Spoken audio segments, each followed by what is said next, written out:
Today I will be speaking with Ryan Amon. Ryan is a composer best known for movies like Elysium and Black Hat. He is also known for games like Assassin's Creed Unity, Diablo Immortal, and most notably Bloodborne. I have come to know Ryan as a humble and passionate person, and his music is well written, as he has always had a unique approach to film music composition. Today I will be talking with him about how he got started and his experiences with various projects. I am very thankful he took the time to do this interview, and I hope that many of you listening to this and or future musicians will be inspired by what Ryan has to say. And with that, let us begin. Ryan, did you want to introduce yourself a bit and tell us how you got into this type of music growing up? Hi, my name is Ryan Amon. I'm a film, TV, and video game composer. I was born in a small town in Wisconsin called Elkhorn. Population is about, well, now it's maybe up to 10,000, but when I was in high school, I remember the sign outside of town being around 7,000 something, so a small town. I think my high school class was like about 100 kids or so that's where I grew up, kind of close to the border of Illinois. I've got an older brother, a younger sister, so I was the middle child, which I don't know exactly what that means in terms of being a troublemaker, but I definitely fought against rules a little bit more than my siblings did. Like, I never got in trouble, but I was always testing the family rules and asking why for a lot of reasons. So maybe that's a middle child thing, I don't know. But it also made me a little bit more adventurous too. And I remember always having huge dreams and believing that anything was possible in achieving them. So kind of like this fighting spirit, that anything you want to do, you can do it as long as you set your heart to it and work hard. So that's kind of my childhood growing up. I didn't get into music right away. I remember being in fourth or fifth grade. I think it was fourth, where we could start to be in a small band in school, and they let us choose an instrument. And back then, I don't know why, but there was something about the saxophone that I thought was cool. Maybe it was in a lot of pop music back then or whatever. So I chose the saxophone, and I started out on the soprano actually, because it was supposed to be easier for my small hands to fit. And I did alto the next year I think I started fourth grade. And so the saxophone was my instrument, the first one that I played in a concert band setting. But I'm getting a little bit ahead of myself, because as far as instruments are concerned, I started piano a lot younger. Probably around second or third grade, I started piano lessons. Gave up on them pretty quickly because I was getting kind of bored. But I was learning scales and technique of running scales up and down with both hands. And I was like, well, this isn't very fun. So I stopped, and my parents let me stop and do sports and go play with my friends outside and that kind of stuff. And then my younger sister, who was 4 years younger than me, she started getting into it. And I think by that point I was maybe just starting middle school again, might have been fifth grade, sixth grade, and I was like, wait a second, this looks fun again. And my family got a little upright piano in the house, and so I wanted to revisit the piano. And so my parents were like, okay, well, if you go back into piano, we don't want you to quit anymore, so we're going to make you commit to this instrument until you're graduating from high school. And I was like, yeah, sure, whatever. At that age, we'll agree to whatever to kind of get what we want. And so yeah, they had the piano in our house sitting in the living room, and I agreed to take lessons again, and had a wonderful teacher. Her name was Mrs. Morrissey from Elkhorn, and sweet lady. And just I did push her buttons a few times though too, because we would be learning the classics, of course, and be going to competitions up at, middle school into high school, where it's like a statewide competition of performing in front of a judge. And they'd critique you on how well you performed it and the personality you put into the piece and everything. So there was Rachmaninoff, there was Mozart, Beethoven, Bach. I think my favorite composer to play on the piano was Debussy, because of the colors he chose. And I remember a lot of Debussy music being a little bit more challenging for me. He would even do polyrhythms between right and left hand, so that was fun. But yeah, my teacher was great. And yeah, sure enough, my parents made me stick with it. And you get into high school, and I was on the soccer team, and I liked to play a lot of sports. And that was kind of my thing growing up as a kid. I was more into sports than anything. So music was a part of my life, but a smaller part, a part that I committed to. But in high school, things started to change, and I didn't really want to do it as much anymore. I'd get pulled out of soccer practice because I'd be late for my piano lesson. And of course, the team would give me a hard time about that and tease me a bit. And so I had to go through that kind of stuff. But my mom definitely stuck to her guns, and I had to stay with it all the way through my senior year. We did, spring recitals every year as well, where we got to choose more of the music. And there was one year where I remember kind of wanting to play my own music instead of something that I had learned, a classical piece. So we had to practice, my family was pretty strict about me practicing and my sister practicing as well. It was at least half hour a day on the piece that we were learning. And I just had more fun just goofing around on the piano and just expressing myself by making up my own stuff. And the foundation of me starting to write music, probably at around age 12, I think is when I started composing my own stuff, like kind of focusing on how to write. I didn't have any really training in that. It was just I listened to so much music growing up and learned so much classically. And then, of course, saxophone continued all the way up through senior year as well. So I was playing in jazz band in school and the concert band, pep band, marching band, all that stuff. So I was also listening actively to the instruments around me and realized pretty quickly that in concert band, the saxophone was playing the French horn parts. Almost all the time we were mirroring the French horn parts. And my brother ended up being a French horn player, trumpet player as well. So I guess we were kind of a musical family as far as the kids were concerned. And I think all of those factors were why music became a form of expression for me, almost like a writer would keep a journal or write short stories or creative writing workshops, things like that. Like I found music as a way to express myself when I was feeling frustrated or angry or happy. And that continued into college then. And I picked up an acoustic guitar and wanted to learn that instrument. So I tried that around age 18. Just rhythm guitar. I wasn't getting crazy into like scales and solos and all of that stuff, but I just wanted to learn the songs on the radio. So I picked up guitar in college, and I remember doing a few talent shows, and I was not a singer. I would write songs, pop rock songs and stuff for myself. And yeah, but I was not a great singer. So maybe that was a good thing that went into film music in the future after that than trying to be a pop artist, because that road would have ended short.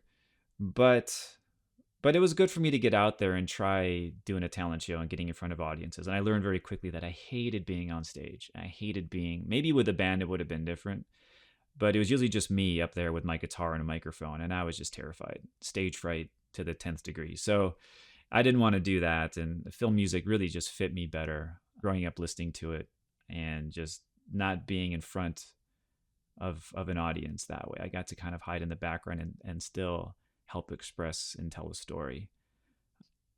But thinking back of what got me into writing music, my brother started becoming an avid collector of soundtracks, film scores, and he's the one that actually got me into it. I don't remember the exact age, but I must have still been in grade school at that point, and he was collecting. I remember he had Bram Stoker's Dracula score. He had a lot of Jerry Goldsmith scores he would listen to. And so he kind of got me into that because he'd blast it on a stereo and he'd ask, my mom or something to play it in the car. And so that was kind of exciting. And I always had this fascination and love of listening to the orchestra and the colors and how those colors were created, combining the different instruments. And then of course, soaring melodies were always my favorite. Something that would grab you, you could remember after you turned it off. Which is why I think my favorite composers growing up were Jerry Goldsmith, John Williams, Michael Kamen, James Horner. I'm trying to think. David Arnold was one. Don Davis, Trevor Jones. Cliffhanger was a big score that my brother would play a lot. I think that main theme is still like so close to perfection. I love the theme to Cliffhanger. But that's kind of how I got into it, was just listening to it, collecting soundtracks when I was younger, and wanting to try it out and see if I could write that as well. And I think I always came from a background of melody. I don't know why I latched on to melodies so much, but my favorite scores, and to this day when I'm writing music, it's like I'm always looking for a theme and something that you can hold on to, that holds your hand throughout the story or throughout the piece of music you can come back to. And then when you walk away, it's stuck in your head, right? I love that. And that's what got me into my favorite film scores are still from the 90s, because I think that was paramount at that time to have those main titles or a main theme that you walk out of the cinema, just everyone's humming it. So I love that. So, what other composers did you take inspiration from, and did you have any composers as a composer that you enjoy? So let me think. I mean, Goldsmith was a big influence on me, and I think my favorite score from him is Rudy. Of all of his scores, something about it just really touched me. I think it was that main theme and the way it was so emotive, and the flute solo. First Night I liked a lot from Goldsmith. I mean, there are so many. John Williams was a big influence, as I'm sure he was on many composers of the younger generation. I loved E.T. His score for E.T. We always talk about the ending of that film and how, Spielberg allowed them to just record it. There's a, kind of a famous story of how Spielberg allowed Williams to record that last final piece of music and then re-edit it a little bit of the end to make it fit, because they weren't quite hitting all the timings. But I love that last piece of music there. It just soars. So E.T. is one of my favorites. Also, maybe when, a movie of his that he doesn't really perform much when he goes on tour in his concerts, but Far and Away, a Ron Howard film, was always one of my favorites. I've had a deep love and passion for Irish music since I can remember. The haunting melodies, there's just something about it that kind of gets under my skin. I don't know why, maybe more than other styles of music from around the world. Something about Irish music is powerful for me. So I loved Far and Away. And of course, the soaring melody he put on top of that. I grew up listening to Thomas Newman. I love to Meet Joe Black. Cinderella Man is a huge favorite of mine as a score. I think I mentioned Trevor Jones, but right, Cliffhanger, one of my all-time favorite themes. Last of the Mohicans. Love that film. And the music, of course, was such a big part of, for me, what made that story so effective. One of my favorite scores of all time is, I listen to Morricone a lot as well, too. Ennio Morricone. And there's something about the mission, and must be the style it was written in. It was so spiritual that I connected with immediately. So that's a score that's very close to my heart. I put it on all the time just to relax, to unwind, to listen. I put it on to study it as well. The choral writing's incredible, of course, but it's just something uplifting and spiritual about it, where he's tapping into something very, very deep within us on the mission score, for sure. I love listening to Elliot Goldenthal for different reasons. Not so much for soaring melodies as some of the other composers might do, but his orchestration, and I love the chords he uses. He tells a story in a different way, and it's powerful. There's walls of sound he comes up with. It's just some of the aleatoric stuff that he does is just really, really, and he's a master of technique at that. He's really fun to listen to. So I like Elliot Goldenthal a lot. The composer that actually probably got me into film music, though, where I watched a film, walked out of the cinema and thought, I might want to do this, like as a career, right? Was actually back when Michael Kamen did Robin Hood, Prince of Thieves. And again, it's the horns. I think it's the horns sitting in concert band in school next to the French horns, their parts.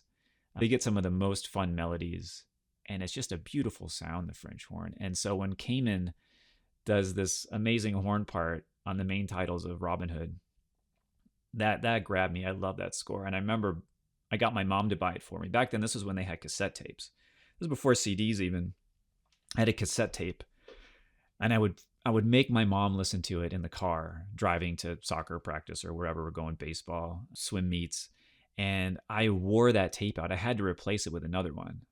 And I don't think I had any money back then, being a kid. So I must have begged her to buy another copy for me. But yeah, I made her play it so much in the car that I wore the tape out.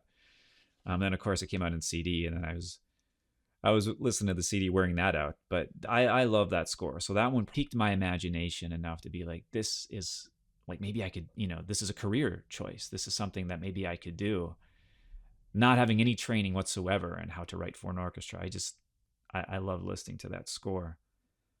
But the composer I probably relate to the most musically and feel the most emotionally with is got to be James Horner. And I didn't realize this as much until after his passing, how similar I approached it.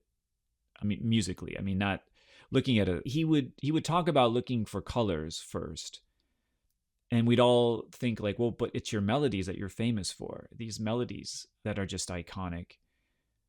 But he had said something, I believe, in an interview about how the melodies would come to him easy. Some people just have this gift, right? It's almost unfair, but he would have these melodies come to him like all the time. It was the colors he would look for first. Like a painter would choose, would mix their colors in a color palette before they even touch the canvas. And so I remember that, and I think about that a lot when I approach my own music. But yeah, James Horner, I loved his score to Apollo 13. And I know there's been a little bit of controversy around James about self-plagiarism and things, but when you have your own voice and you have your own style, you will come back and use the same techniques, and the danger motif's famous. But Apollo 13, which combined a lot of the things he had done up to that point, I think was probably a masterpiece. The launch sequence, that part of the score, I thought was flawless. I learned a lot by watching his score. I mean, listening to his scores, watching the films. So how he found the heart of his scene and pulled it out was fascinating to me. His Braveheart score punches you in the gut. His score to Glory with the boys choir was extremely beautiful. Legends of the Fall, you can sit down and tell the story like that just on the piano. That taught me a lot too. I remember thinking like, if this theme isn't telling the story, if it's not good enough just with one hand on the piano, then I need to go back to the drawing board maybe, because you should be able to tell the story if you can. So I think about that a lot and what I learned from James. So yeah, I was inspired by a lot of different composers, classical composers as well. I mentioned Debussy. I liked Gustav Holst. We used to play Holst in our concert band. We played some of the planets and the colors that he came up with too for the orchestra. I remember latching onto that and trying to study it and dig a little bit deeper, and even got the score and was looking through the actual score to the planets. We played Jupiter in high school, I remember. Actually that was a piece of music where they switched me from saxophone. Maybe they put me on baritone, or they might have put me on bassoon. They wanted me to try the bassoon. I was always trying different instruments to learn, and some were harder than others to pick up just to get some sounds out of them and to play. But I think Jupiter might have been, they put me on baritone saxophone. And I was a small kid growing up. I didn't have a growth spurt till I was like 18, 19. I was a little kid. My best friend was like twice my size, which was funny when we played piano duets together at these competitions. And looked like my father sitting next to me on the piano bench. But yeah, I remember the planets because we finally had the night of the concert, and I was sitting there with the baritone saxophone, this huge thing that sits on the floor in front of you because it's so heavy. And there's a solo part. I can't remember exactly where it is in that piece of music. And there's a solo for the baritone saxophone. And, here it comes and it's my turn. And a band teacher looks over at me and kind of points like, here it comes up. And I go to play it and nothing came out.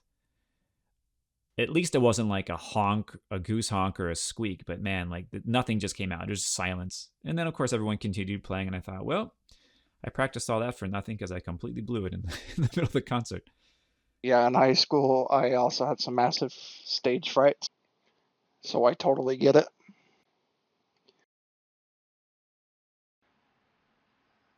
So, next question. Did you have any other interests and/or hobbies that inspired you to go into film composition, and how did your career get started, and what led you getting into Elysium as a project? I mean, I loved photography when I started getting into the later stages of high school. My favorite class in high school was always art. I would sketch. And I wasn't awful at it. I was okay. But it was another way of expressing myself, and I just enjoyed it. I loved sketching, and photography came soon after when I found out that you can make these iconic images by. And then this was back before. This was still when we had film before digital. So going into a dark room, learning how to process with the chemicals. I mean, I only had one class in it, but I loved it so much that there was a time when I was in college when I was thinking of, what I was going to do with my life, my career, and I was going to school for biology because I loved science and I loved nature. I loved being out in nature. That was kind of my escape all the time. I'd go walking through the woods by myself when I was a kid. We had some woods behind our house for a few acres, and I would just explore them. And I loved it. So I wanted to do something maybe that was outdoors and related to environmental sciences. So as I was going to school for biology, I was also double majoring in art. Some of my art classes, I had some, photography, and we get in the dark room. But I was going to combine the two. I thought, well, how could I combine the two things I love, art and nature? And I thought, well, wildlife photography, right? I mean, it sounded perfect to me. So I was like, yeah, I'll get out there and get my camera and go out and start photographing wildlife or landscapes. And like, I thought this would be an amazing career. I started contacting, I was so ambitious when I was a kid. I didn't believe anything was impossible, right? Very naive in that sense. But there's a sense of that I think people and children need to have, this magic belief that anything's possible, because it really is. And I thought, well, I could go work for National Geographic, not even thinking about how difficult that might be and how many positions are open and how many people want to do that. And, as a kid, I really thought I could do it. Why not? Right. I remember contacting them, and they do like a summer internship program, and I was getting some of my photos together. And these were photos that were, I think, well composed, but they sent me, back the rejection letter. Thank you for submitting. But, and the nice thing about when they sent the letter back to me was telling me what I could improve on. And what they wanted to see was, they wanted to see you tell a story with your photos. It was such a gift to put it that way, I guess, because that's kind of what we're doing. And I realized that that's what I love doing, whether it was through art or through music. I love stories, and which is why I got hooked on films. I was big into films. Like the theater, as I got older, became like a second home to me. I loved going and sitting there, and they turn the lights off, and the big screen, music comes up, images come up, and it just grabs you. It's this magical way to walk in someone else's shoes and to see the world from another perspective without having to leave your seat. I mean, it was just a way of transporting you to these worlds. And so it was no surprise that, films from Spielberg grabbed me, and the cinematography of films like, Last of the Mohicans were so powerful, or Braveheart.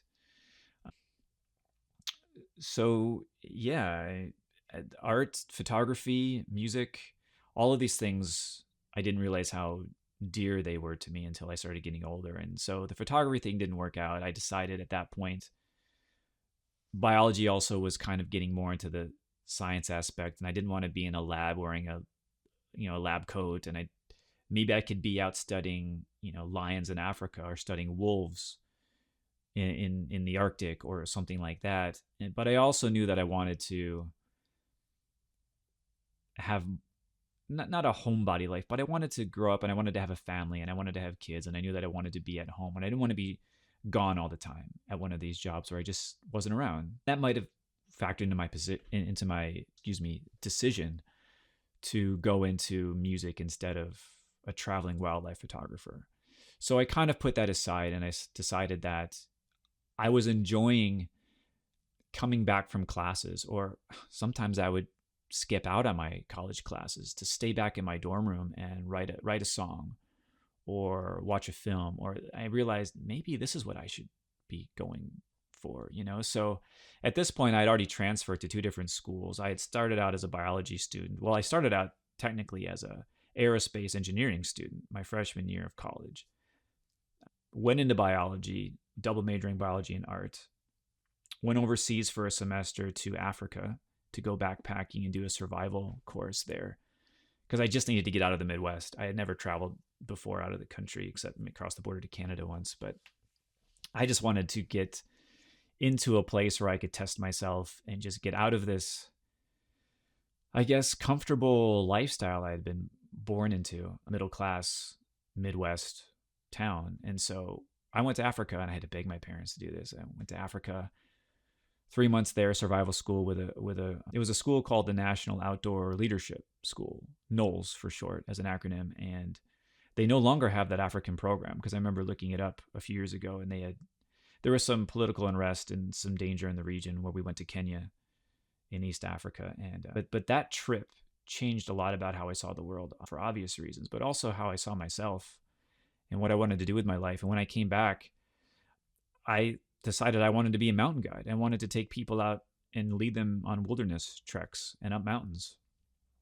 I thought that that would be cool, and a life of not sitting in an office in a cubicle wearing a suit and carrying a briefcase to work, which is my biggest fear. I did not want to do that. So I had transferred to a school out in Colorado and decided to go for, training in that while keeping my biology degree and my art degree going. But this is when I finally had to make this decision. It's like, do I come back to this school the next year and continue going into this and try to finish my degree? I wasn't really enjoying it at that point. I thought, you know what, if I don't try the music thing now, I might not ever try it. And of course, I didn't want to regret this as I got older, like not giving it a shot. So I left, and I decided to enroll in a music school, a tech school. Actually, it was only a 2-year program in Minneapolis. A school is called the McNally Smith College of Music, which unfortunately no longer exists. They ran out of money, went bankrupt a few years back, and the university's not there anymore. But I was there for 2 years, and we had classes it was the first chance I got to work with MIDI, which was pretty cool, because now I could finally get all of my ideas, instead of writing them down on paper and sitting at a piano and writing out the parts for the different instruments, kind of guessing what they're going to sound like in the orchestra. Now I could plug them in. Now these were older MIDI sounds, right? We're talking like a trumpet didn't really sound like a trumpet. So you had to look past that but it gave me a better idea, because I would write by ear and I would compose by ear, that I could hear all the parts being played back and being like, oh, I need to fix this, or, oh, that, and you could see the range of the instruments and start to learn like, oh, that French horn part's too high. That's going to have to be doubled by the trumpets after it moves, things like this. And I could get an idea of, now we're putting the colors together. Now we're starting to paint with not just reds, blues, any of the primary, secondary colors that you would paint with on a canvas. Now we can start mixing them. And that was exciting for me. So I learned MIDI, and I learned how to use Digital Performer, which later would turn into learning how to use Logic, which is what I use now. They're very similar formats, but it's getting all the instruments for an orchestra to play together in MIDI.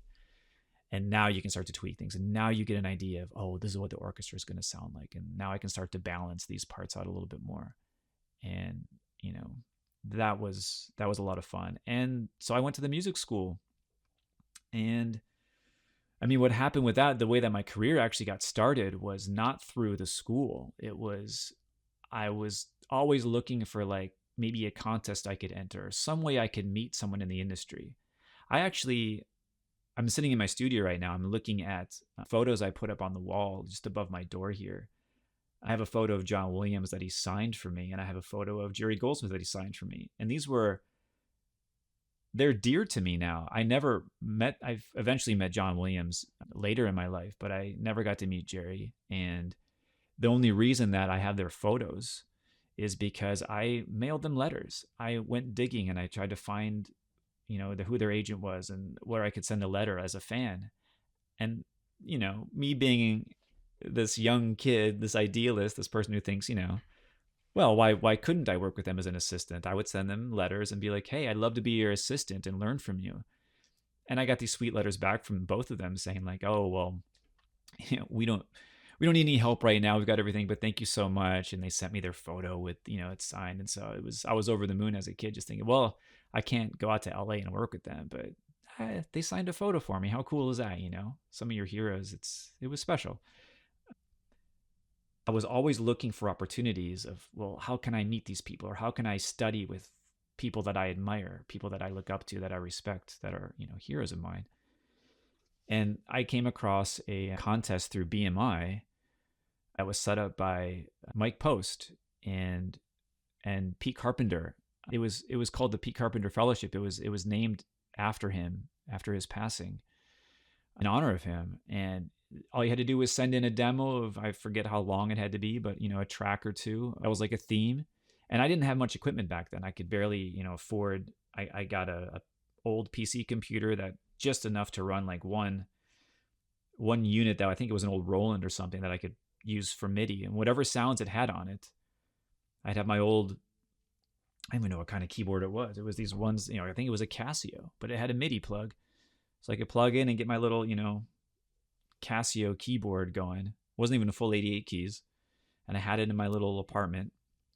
And so I chose the sounds that I thought were the most realistic that came from my sound module, and sent off a demo, and ended up being one of the ones chosen. And they flew me out to Los Angeles to work with Mike Post for a couple weeks as kind of like an internship, but it was more like getting to watch how he worked. And he would give us assignments in the free time of like, we could come in and use his studio and all of his sounds and his synthesizers. We'd come in at night when no one was working. So we'd be working, midnight, 1, 2 in the morning. And he would give us assignments of like, oh, try to score this scene, practice it from Law and Order or from what a show he was working on. Or he would give us an assignment of like, do a theme for, there's a pirate show coming out. You got to write the main title. It's got to be 2 to 2.5 minutes. Go. And then he would come in and listen and critique. So that was my first chance of being like, well, I just met someone in this industry. I'm getting an idea of like how they work and how it goes down, and watching producers come in and do spotting sessions with the composer and then walk out. And then the composer does his thing. And Mike Post had a very interesting way of working. Fascinating. And so I learned a lot from that. And I came back home after that internship, and I thought, you know what, I'm going to give it a shot. I'm just going to, being optimistic again, I packed everything up in my car one day that I had, and I drove out to LA. The only person I knew was Mike, and ended up getting some interviews through him and through his help, making a few phone calls for me, and ended up getting to be an assistant for, these other composers after that. But that's how I kind of got my foot in the door, I guess you would say, into the industry. And that was in the television world. So after that, and I was ghostwriting for a while for TV, and that was a huge learning curve too, because when I got out there, I didn't know how to use the computer technology of Logic, and that's what my bosses were using. And they needed music written fast and produced at a high enough quality that like you can send off all the parts, all the stems to the producers of the show, and it's ready to go. And of course, my first job there was running errands, was getting lunch, was making coffee for people.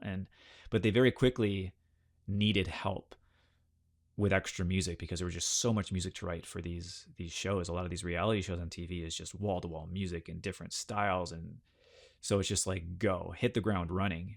And so as fast as I could get myself caught up in how to use Logic and how to mix things, and they were so helpful in helping me learn that I started getting my music on TV rather quickly.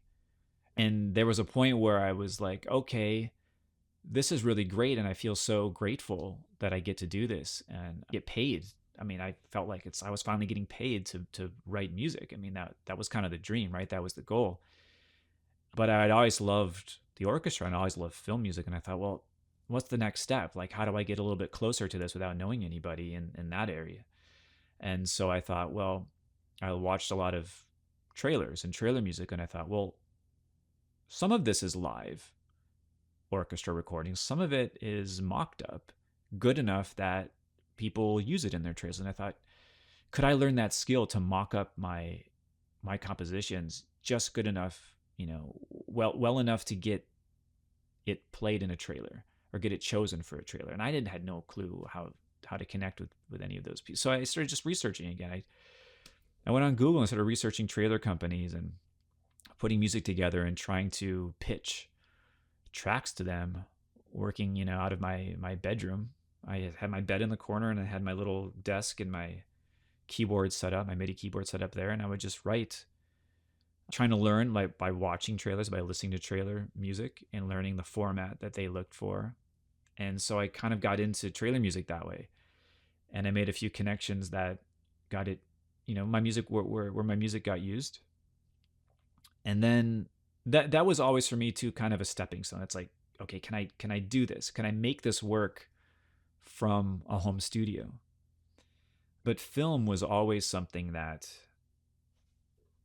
was my true love. The way that the stories were told and being a part of that and telling the story, finding the heart of the film, of the characters, writing themes. This is what I had always wanted to do, and I had no clue how to get into it. So I had moved from TV music into trailer music, and then quickly wanted to kind of shift focus again and try to find something that was a little bit less constrictive for me personally, where I wasn't following a format, the same format all the time, something new and different. So I started trying to find ways to get into film, and I just didn't have any connections. And one day, out of the blue, completely out of the blue, was an email from a director who had heard some tracks of mine that were trailer music, very much trailer music style. Not even trailer music that I would have been proud to play anybody. Very quickly composed, maybe a bit generic in my own mind looking back at it. It wasn't really saying much of anything unique, and the colors I was using in it was very, very basic. But this director liked what he heard, something about the energy behind it, and maybe the way that I was using my percussion, possibly. I'm not even sure why I never asked him, but he was wondering if I'd ever done a film before. And when I told him that, like, no, I haven't, but like, I love film. This is what I've always wanted to do. And I study them all the time. At that point, I was watching maybe a film every night before I'd go to bed, just to study it. I mean, I was really trying to do my homework at home. And if you don't have a film to work on, well, you can still listen to it, and you can still see what worked in the scene. Or maybe there's a scene that you didn't feel connected to, and like, why the music didn't touch me there? Why not? What's it missing? So I was always trying to teach myself these things by listening and by watching. But this director decided that my lack of experience was not an obstacle for him. And the fact that at that point I had gotten married and moved to South America and was doing trailer music from my bedroom in the town of Santa Cruz, Bolivia. Well, not a town, it's actually quite a big city. It's even expanded more now. It's quite a huge city in the country. But this was not a place that was necessarily easy to be doing a job in technology from. I mean, I remember having to go to internet cafes in town to send my music files because we didn't have internet in our house at first. It was hard to get internet connections out in some of the neighborhoods. And in our neighborhood, we didn't have it at first. And when we finally did, I could work out of my bedroom there, and it would just take a while. And I have to be careful because sometimes we get brownouts and blackouts, and the power would go down if the storm came through or something. The infrastructure was still being developed at that time. And so, yeah, I was, there in Bolivia when he basically offered me the gig. And I thought, there's no way I'm turning this down. This is great. Turns out the director was Neil Blomkamp, who I didn't recognize at first. I quick looked him up and realized, oh, yeah, District 9, of course. I saw this movie. I went to the cinema in Bolivia with my family there, with my wife's family to watch that movie. So I definitely knew, and I knew it was science fiction. And it's funny because my background in film music was, we're trying to do every style. We're learning how to write every style that we can. My style that used to come to me naturally was more pastoral, was more melodic, thinking back to James Horner and like a Braveheart type thing, or Last of the Mohicans type style. I was always working on my craft of soaring themes, of theme writing, of orchestra. And so knowing this was a science fiction film, I thought, oh, well, this is a little bit different. But I did have the experience of doing a lot of percussive elements with trailer music and, propulsive type of music. So it all depended on what they were looking for. So that was my first step into the film world. And because of that project, I decided I needed to be back in the US. So my wife has family in Virginia. We moved back to the Virginia area. I mean, just temporarily. We'd always be kind of back and forth between the U.S. and Bolivia, but this time we went back for a longer period of time. After my daughter was just born, she was baby, and we went back, and I had set up at at my brother-in-law's house. I set it up in his basement, all my equipment, and bought some new stuff, and got to work. And it was a blast. It was so much fun. And I knew that even though the challenges were very difficult, and working with a team who they'd all done this before, I was the newbie. I was the one who was green. I was the one who was learning on the job. A lot of them were really, really supportive and just really helped walk me through it. And this is what, a music editor does. And this is what a post-production supervisor does. And this is what the music editor does and the assistant editor does. And the visual effects supervisor. And so I was learning as I was there. They finally brought me up to Vancouver, where it was being the film was in post-production, it was being edited there. And that's where the director was, the editors. And I was finally felt kind of like part of the team. And I had my own little room that I was working out of. But, half of that film was scored from a bedroom in Virginia. And some of it was scored from hotel rooms, actually, too. I don't remember which tracks exactly, but there were times where I was living out of a hotel room in my travels, and I was writing tracks from there. And I would just set it up on the desk. So that was a great experience. I mean, I loved it. I knew after that film was really, I always thought it's where my heart was, and that just confirmed it, that it was. So I feel very lucky to have been asked to do that. Now, I have talked to you about your religious background, but I wanted to ask if any of it has caused you inspiration for you as a composer. So a lot of people ask me about my beliefs, my spirituality, my religion, whatever it might be, and how it's influenced my music. And my answer is always the same, that it's basically, it's the one thing that, it's like the major thing that influences how I write. Because in my mind, if I think about where the ideas, where creativity comes from, where music comes from, where art comes from, it's like we're conduits of it, and it's coming from somewhere. And since, for me personally, I believe in a God, and I believe that God cares about us and loves us and gives us our any talents we have or any gifts we might have, and each one of us has different gifts, multiple gifts. I think that he loves it when we use those to the best that we can, the best of our ability. But always remembering that it's not us that come up with the idea. I mean, yes, I'll come up with a melody, but I don't know where that melody comes from.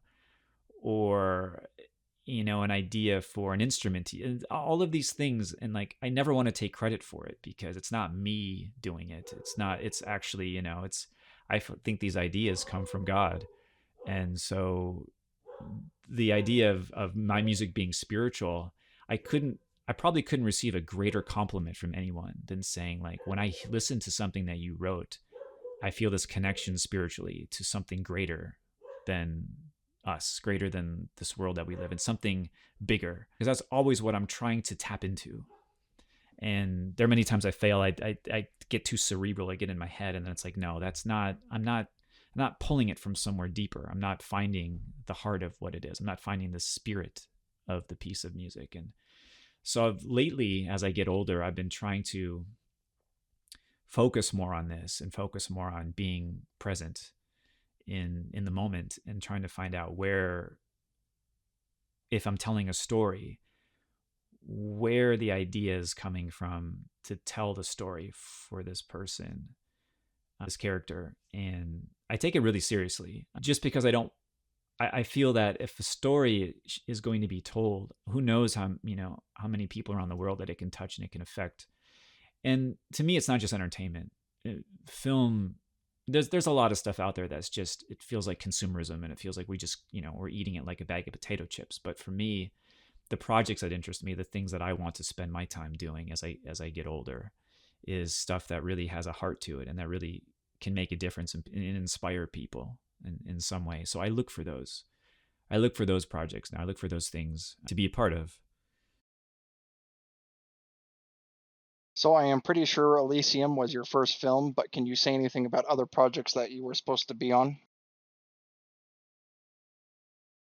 So the first film that I worked on was Elysium. After that, it was temped into some other films. I won't go into naming names of other films that I was maybe up for that I didn't end up getting or being asked to do right after Elysium came out. But there was one director who they were temping my music into, his film, and he liked the sound of it, and that was Michael Mann. And he was liking what the Elysium sound was for his film Black Hat. And so that was another film I was asked to be a part of. And this was very much at the 11th hour when they were still trying things. And, I didn't know much about Michael Mann before I had met him, and how he approaches his own films and his projects and how he brings music into them. But, thinking about one of my favorite films of all time that I had mentioned last, The Mohicans, knowing that he had directed that, I thought there's no way I would pass up an opportunity to work with this director. He's a genius. And the way he tells stories is so beautiful, and he has such a unique style that can be emulated by others, but he's the only one who, he created his own style, and you can tell. And so that was another film I got to be a part of, even if it was at the last minute and I wasn't on it for very long at the very end. It's something that helped also give me confidence that, yes, I can do this as a career, and to keep, to not give up and to keep moving forward and keep trying, even though I don't have, a lot of those connections that would help me get my next project in this medium. That you never know, right? Who would have known that someone like Neil Blomkamp would have just, emailed me out of the blue? So these things happen. And I hope everyone's inspired by that, because put your music out there. I don't even know, to be honest, I don't know how Neil came across my music, because I didn't have a YouTube channel. I think later someone tried to convince me to make one. And I think I did, but I don't really monitor it. I don't upload things anymore to it. So I'm horrible at PR, and I'm horrible at self-promotion. I absolutely loathe it, to be honest with you. But all the things that have come to me have been maybe other people posting it, people that I don't know who liked what I did, and someone else heard it. That's how I ended up getting into video games, was similar. The first video game that I had worked on, well, there were two right around the same time. But the one I'm thinking of was Bloodborne, and that director also hearing some of my music that some fan had sent over to him, and he liked what he heard, so they reached out to me. So these things have been happening for me, not because of my own attempt at promoting myself, but just simply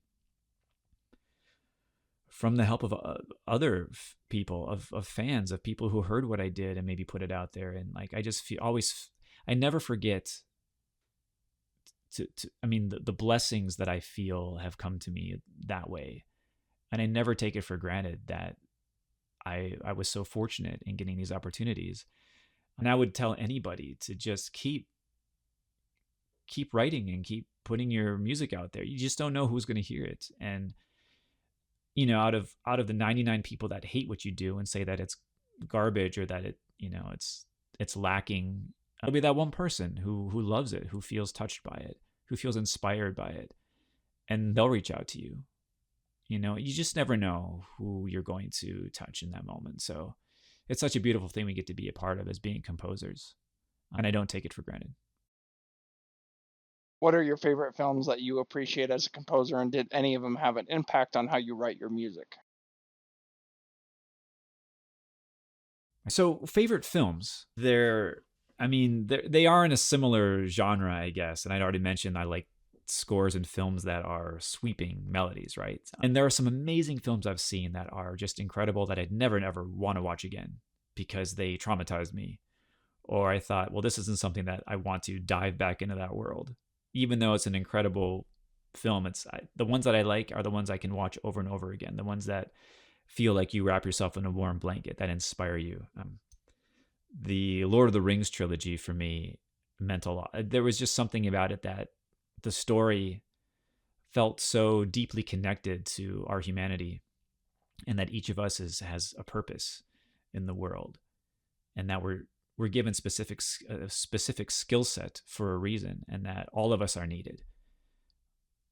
I love that part of it. And of course, Tolkien and C.S. Lewis as well. Like I read their books growing up and as authors, and of course they share the same spirituality that I do and their belief in God. And so, I mean, C.S. Lewis was an atheist before and he converted to Christianity, but there's these deep elements of good versus evil that I've always connected to because I feel them so deeply within me that there's this battle going on, and we do have to fight for what we believe in, and love is worth fighting for, and goodness is worth fighting for. So I love Lord of the Rings. One of my all-time, if not my all-time, besides Jurassic Park, which maybe was the age that I was at. Jurassic Park to me, I mean, if I had to choose one favorite film in my entire life, it would probably be Jurassic Park, just because, I mean, when I was, what was it come out? 1993, summer of 93, I think. So I would have been in middle school at that age where it's just like, and you think about my interest, right? From before biology, science, nature, and like they brought dinosaurs back. I mean, come on. How amazing would that be? And I remember watching that film and just like, besides the beautiful music and the great acting and I thought the story was told so well by Spielberg. The way his characters are all just so much fun to watch on screen, to cheer for. I was at that age where it's just like, man, I kind of want to work there. I'm like, knowing this place doesn't exist, obviously, but maybe one day it could. Like that, this all seems so believable to me. Like, yeah, okay, that makes sense. Yeah, okay, if we could finish that DNA sequence, yeah, we could. Maybe this is possible. Maybe you could grow it out of a laboratory. And it's like, then the repercussions of, okay, maybe you don't want to mess with this, right? I love the premise of it. And by the way, Michael Crichton has been one of my favorite authors. My brother got me into him when I was younger too. So I've read all of Michael Crichton's novels. And so Jurassic Park, probably my favorite movie, if I had to choose one. Of course, Robin Hood, Prince of Thieves, I mentioned because of the score. Also, that was just a fun movie as well. Didn't take itself really seriously at all. And it was fun for, a kid of my age and when that came out. The mission, the score, of course, is right up there at the very top of something that will just make me cry every time I listen to it. The movie itself, I always loved movies about exploration, about going into the unknown, and about native tribes, actually. I had a fascination with philanthropy growing up and with discovering parts of the world that, lay secret still, that maybe people haven't set foot in. And a lot of my favorite movies actually too are about exploration, are about going into these worlds, these unknown worlds. And of course, people are going to die in it, and people are going to get diseases, and people, all of this stuff that happens when you go up against a challenge like that and step into the unknown, which is maybe why I liked Apollo 13 as well, as one of my favorites. Going into space, what happens, the way people come together to solve that problem. I always wanted to be an astronaut since I was a kid. So yeah, those are some of my favorite movies. Last Mohicans I mentioned. Actually, any movie about Native Americans just really, I think if I could choose to be reborn in any time in history, in any place, I think on the plains of the American West before it was taken over by when the Europeans came through and slaughtered everyone and everything pretty much.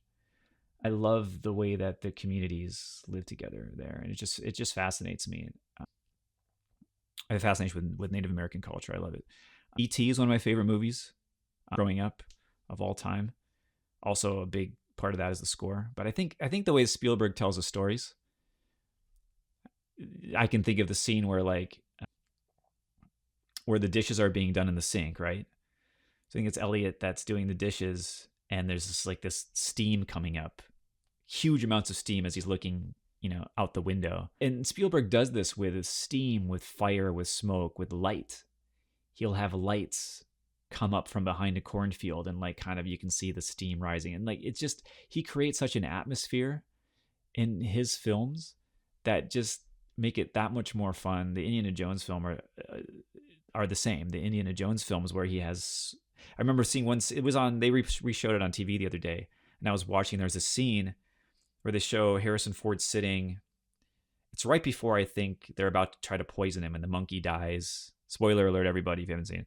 The monkey dies by eating these dates that were poisoned. There's a scene where he's sitting in this room, and it's a slow shot that's moving into him as he's sitting there, and there's like in the background there's an open window looking out to the city at night, and then on like the left side there was like some incense being burned wafting into the air, this smoke, and on the right there's like a fire on the other side, and there's more incense, and then there's the wind is blowing like these hanging, I don't even know what they were from the ceiling. They weren't chimes, but maybe they were chimes. I think might have been like a wind chime in the background giving off a little bit of ambience, and then but it was smoky, and it was like the colors and the way he creates atmospheres is so much fun to watch in Spielberg films. And I hope that doesn't get lost, that magic, that type of filmmaking doesn't get lost in the future, because I haven't seen it much lately and I miss it, to be honest. And Rudy's one of my favorite films of all time. Gosh, if you find me a guy that watches Rudy and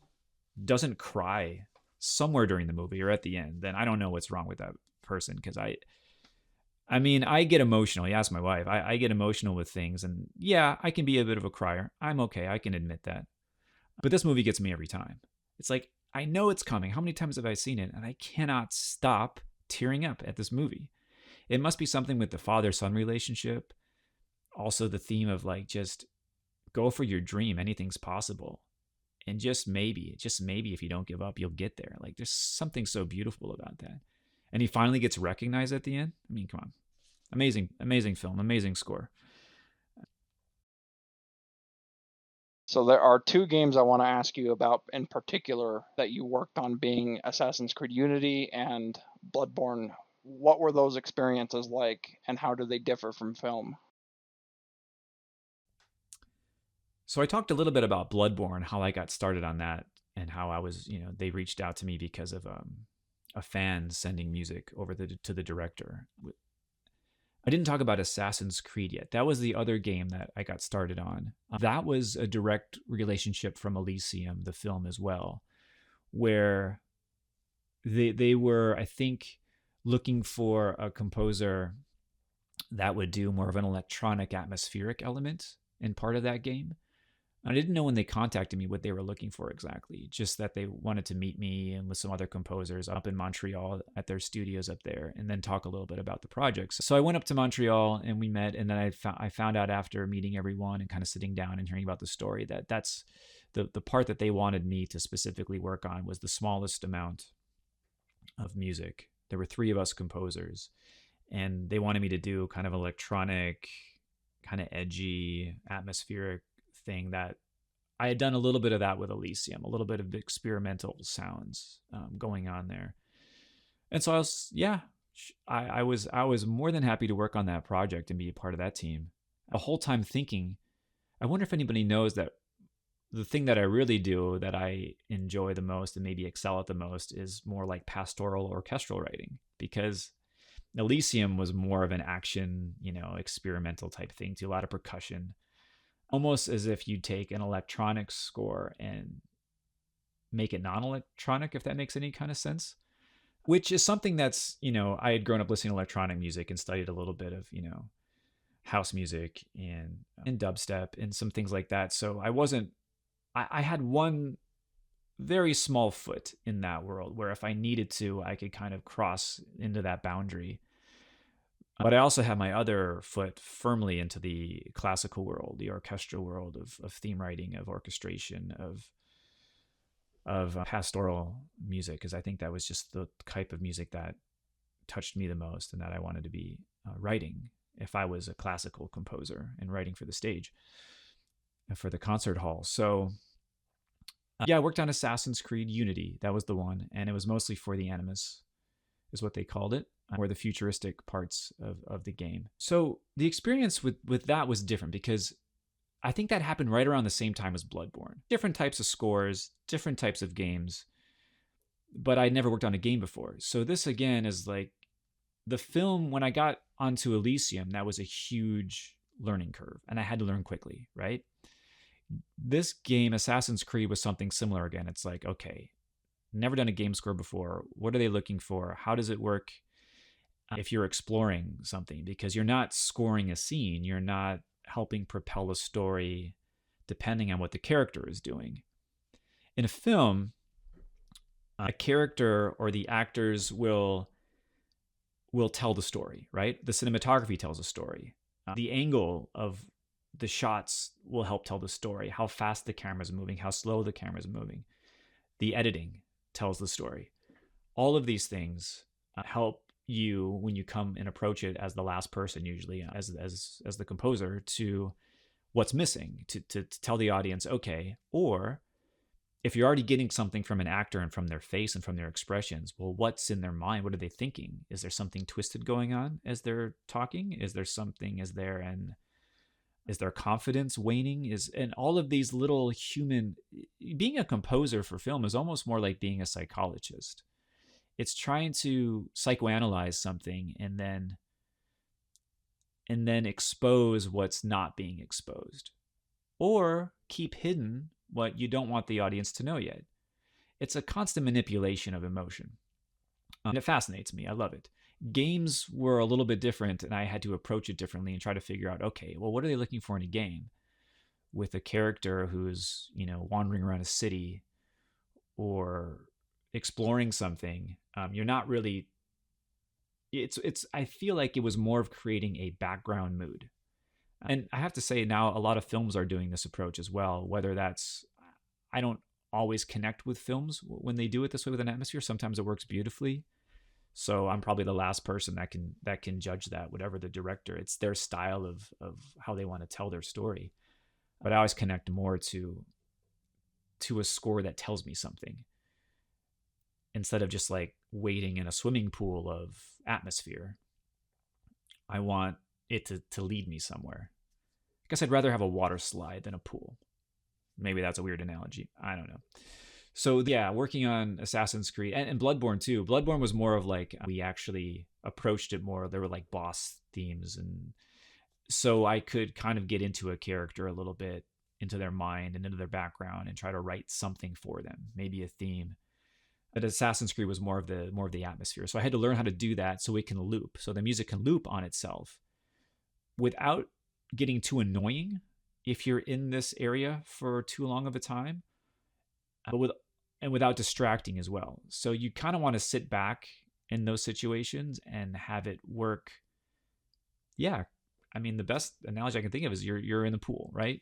And the composer puts the water around you and helps you float in that, and you're feeling it that way. So those are the big differences I noticed with my limited experience in both games and film. Bloodborne also was interesting because of the language barrier a bit. There were some conference calls, some phone calls that I had with the director and the team in Japan where there needed to be a translator, and I would try to speak and explain the music in English and my ideas and my thoughts, and then they would respond in Japanese, and it would be translated to me. And the cool thing about Bloodborne was the director, Miyazaki-san, had a very specific idea of how he wanted the game to feel. Like, you could tell this world that he built was so close to him and so detailed that he wanted the music to just be the right fit. So a lot of his direction was, I loved a lot of the direction because I told the story before a few times in the past about one of the things I remember the most was him talking about the blood. Blood's a huge theme in Bloodborne, of course. I mean, it's in the title, and it sprays everywhere. If you see the footage, I actually had to, I know it's a game, but I had to turn some of the footage off while I was writing because it was just, I wanted to not see that much blood spraying everywhere. Kind of would get to me. But he had talked about blood being wet versus blood being dry. And I had sent a piece of music where he made a comment where he felt it sounded too much like wet blood. And he was looking more for it to sound like dried blood. Something old, something ancient, something that had been there for a while. Not fresh, not new. Maybe not immediately horrifying in that moment, but more of what lurks around the corner that has been there for a while, because this blood is old. So these small little details, like they really helped me as a composer because you kind of get inside the head of the director now. Oh, that's what they're looking for. And so that was a lot of fun. And I felt a little bit more freedom on Bloodborne than I had in maybe some of the other projects of getting to write something that would also be fun for maybe for an orchestra to perform in concert, let's say, in a concert setting, than just a background for a game. And so I love that idea of like, oh, I get to write music with maybe some themes or maybe some interesting colors in there that the players are going to have fun with too. And I knew that there was going to be a live orchestra near the beginning of the project. So that also changed a bit of my writing. This happens with composers where if we know we're limited in our funds and there's no budget for a live orchestra, we have to work around that. And the score could change because of that. A score that you might consider to be orchestral with maybe, and to get these large flowing string sections of thematic material, you might want to have at least 40 string players, 35, 40 string players. And if you have a budget for that, now the sound of the project is going to change. Are you going to do electronic score? You can go with the mock-up idea and maybe try to add a small amount of live players to overlay on top of that and try to get, but people can feel the emotion between live players and a mock-up. As much as we try to get our mock-ups as close as we can, it doesn't have the life in it, doesn't have the emotion. So we have to think about that when we're writing as well. And sometimes you just don't have the budget. It's just not there, and it's no one's fault. It's just not there, and you've got to find a way around that. So I knew that I had a budget, and I knew that I could use an orchestra to do some fun stuff. So I just kind of went for some weird aleatoric, some choral things that were actually quite challenging to sing. Of course, gosh, it was recorded in London, and it was the Metro Voices, I believe, that recorded the choral parts, and like they're amazing. So you could write anything. You could write any number of dissonant chords for them, and they would nail it. So that was so much fun to work on Bloodborne because of the orchestral sessions as well, being recorded at Air Studios. And they had a follow-up session at Abbey Road, I believe, that I wasn't in attendance for. But yeah, that was probably the most memorable thing on Bloodborne, and the most fun was also getting, was recording the live orchestra and choir in London, but also getting to hear what the other composers did. The composers, not only the American composers that had been brought on, but also Japanese composers who had a different style, a different approach to the music. I loved it. I loved how all of it came together in the end. So that was a lot of fun. Do you have a favorite score you worked on, and do you have any upcoming scores that are recent or that you are working on that you want to talk about or can talk about?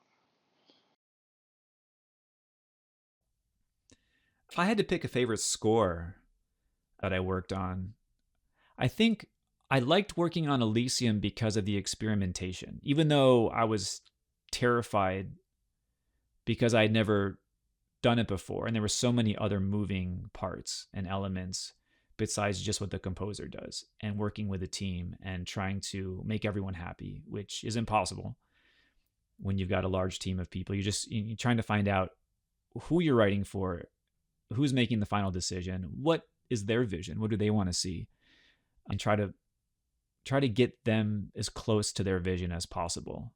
Because if they could, I think every director would write their own score. They know what they want it to feel like, but they bring us on because maybe they don't have that skill set and they need our help, and our job is to get as close to what they want as we possibly can. Sometimes, with my limited experience still, I've heard that sometimes a director will just let you go with it. There's a bit of trust. Well, I should say a bit. There's a lot of trust involved for a director to hand over their baby, their film, their project to a composer who, music can make such a big difference at the end.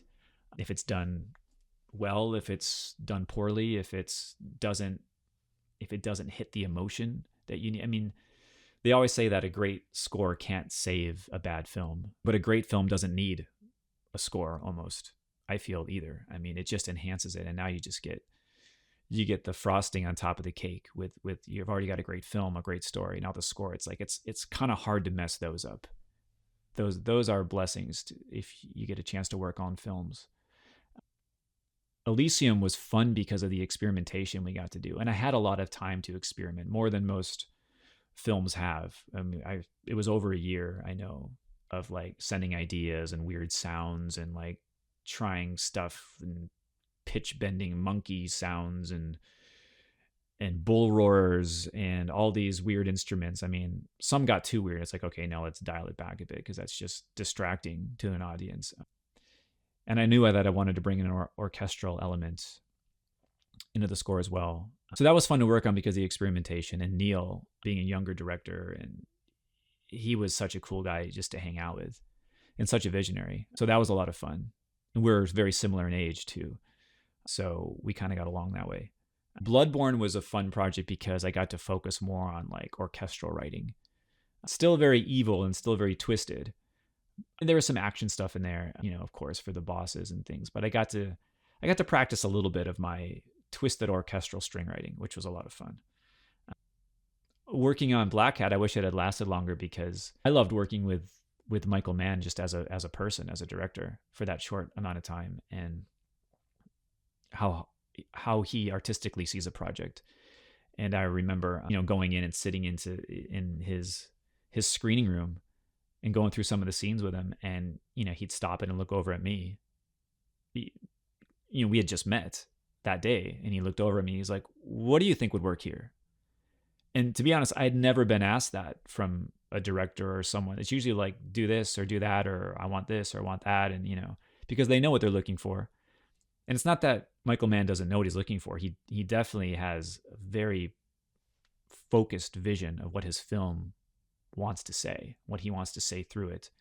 But the fact that he would turn to me, this, you know, young kid, basically, and look over and ask my opinion about, like, that just meant the world to me. That showed a level of trust in what I do as a composer and my thoughts. And of course, it takes a lot of humility for a director to do that and be like, you know what? I've been into this project for so long. I've had my head around it for so long. What's your perspective? What do you think? And the best directors do that. They can step out for a second and be like, okay, I think I might, you know, and any other people's opinions, I'm going to value, even if I disagree with them and they're completely wrong. Let me ask. So I loved working on that film just because of the way that you know, that Michael had treated me. So as far as stuff that's coming up that I'm working on, you know, we can never talk too much about it because a lot of us sign NDAs. I finished working on a game for Blizzard, which was called Diablo Immortal, which was kind of fun too. I got to do a little bit more of that ancient sound that reminded me of, you know, a setting like Lord of the Rings with an orchestra, and getting to work on some themes. So that was a lot of fun. I always like working with thematic orchestral material. Continuing to work with Blizzard on some of their stuff coming up. So that's been taking up my time this last year. I'm still really very much looking forward to getting back into film. And it doesn't really matter, you know, if it's a European production or a Hollywood production or an independent production from Canada or wherever it might be. I've been focused more on looking at the story. And if I like the story, if I know there's a film coming out that maybe doesn't have a composer attached yet, and I think the story's interesting, and I think that it could be something I could help with. Well, some things aren't in my wheelhouse. I mean, I don't even really watch horror movies, so I don't know. I shouldn't maybe say this. I don't know if I'd ever be able to do a horror film unless I didn't look at it and did it just, you know, from the script, or, you know, just turned off the visual and just wrote themes around it or something. But actually scoring a horror to picture would probably terrify me and I would not sleep. So there's certain things like that maybe I would shy away from, but I'm pretty excited about the future and this next year or two that's coming up, and some projects that have piqued my interest that I'm seeing if I'm the right fit for and if they'd like to have me. So right now I'm just spending a lot of time with family too. I'm loving being home. Taking my daughter to her ballet practices and taking my son to his soccer and just being there. I'm so grateful that my job is not taking me away from my family, because I think that's the one thing that I know that I would regret if I got older and, you know, maybe did all these films and traveled to all these places around the world and just wasn't I miss that part of my life where my kids grew up, and I miss, to me, what's the most important thing, which is, family. Yeah, I totally agree. Family is extremely important. And let's see the time. So we've been talking over an hour, and I don't have any more questions, so I don't want to keep you as much as I'm loving the conversation. But did you want to say anything to close out? I also wanted to give you a huge thank you for coming on to the channel and talking about this, as it's been enlightening and a very interesting conversation. I always have loved your work, as I stated in the intro, and I wanted to have this interview with you because I know that many people can find interesting things about the industry, and people can learn from what you have to say on things. That being how you got started with Elysium. And I know that many upcoming musicians can be inspired by what you have to say. I have had a couple of conversations with you through email, as you know, but I have always been fascinated with your humbleness and your willing nature to share your story on how you got started within the industry. Yeah, I just want to say thanks for having me, for having me do this interview for you guys. I hope I didn't ramble too much, and I hope that you learned some cool stuff and a little bit about me and my background, where I come from, and how I approach music. And I hope you guys can be inspired too. Anyone out there who wants to be a composer, or work in this medium, work in film, work in storytelling, in any capacity of film or games, and just be inspired by maybe my own story of how I got into it, and how it wasn't from me pushing all the time. Sometimes it just comes to you, and it's humbling, and it's a blessing. And then when those opportunities do come your way, just do the best you can with them. Seize those moments, and never give up hope that you'll get to do the things that you want to do. Just keep trying. I firmly believe that it's the people in the industry, whatever you're going into. It doesn't have to be music or art or film or anything, but if you don't give up and you keep working hard at what you do, you will succeed at it. You will break through, and you'll get to do something that you've dreamed of. It's just the people that stick with it, I think, do earn that. So thanks again, everybody. Bye.